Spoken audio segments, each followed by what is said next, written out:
said that you are going to fasten to death. You have announced already. So, what is the reason that has compelled you to take such a drastic call? I have given the government of India enough chances. I have also spoken to the people in the Congress. If they think that by delaying us and keeping us on hold, we will keep quiet, then it makes no sense. I have lost everything. And I think I have to show solidarity with my tribal people. They have given me everything. And people of Tiprasa people have become a joke. If today I cannot give up my life in luxury and stay in the national highway and fast unto death, if I have to die, I will die. But I will get something for my future. Time does not wait for anyone and we cannot be taken lightly.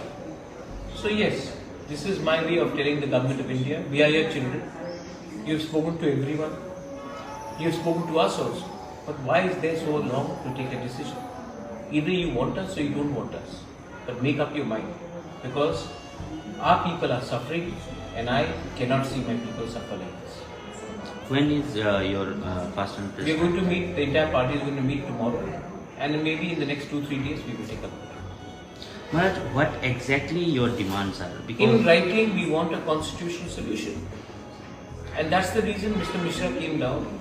That's the reason what the government of India also agreed that there needs to be further improvement of the constitutional status of the indigenous people. Our tribal people are landless.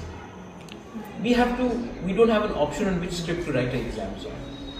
We have only 2% of funding coming to the ADC areas, while 35% of the people stay there. This is our land. We have to accept it. Maybe from any community, we have to accept it. Tripura belongs to the Tripuri people. Then why are they in this position? Why can't there be justice for our indigenous people without hurting other communities? I am not asking for people from Bangladesh to be thrown back. I am not asking people to vote for my party, so that we are asking for our basic constitutional rights. Economy, education, infrastructure, political rights, language, culture, and a better future for our next generation. That's what we are asking for. Why can't the people give that in writing? Will it upset another group of people so much? If they say we will do good to you, then will it upset other people? I don't think so. I think this is just politics being played. And who is playing the politics? All politicians play politics. I am not playing politics.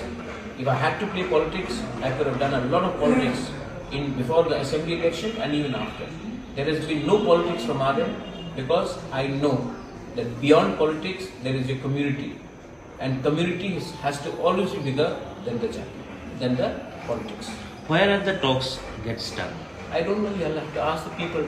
मेरे गले में तो कुछ अटका नहीं है. अगर उनके गले में कुछ अटका है तो वो बताएं. I mean, you have been in the Delhi for so long, and you have. I was there for 10-12 days. When nobody can accuse me of not trying. So they have to make up their mind. And what about the Lok Sabha elections coming? What about Lok Sabha elections? Whoever gives us a constitutional solution in writing, we will support them. Whoever does not, we will not be with them. So your doors are open for all parties? My doors are only open to people who will give it to me in writing, an assurance, a constitutional solution.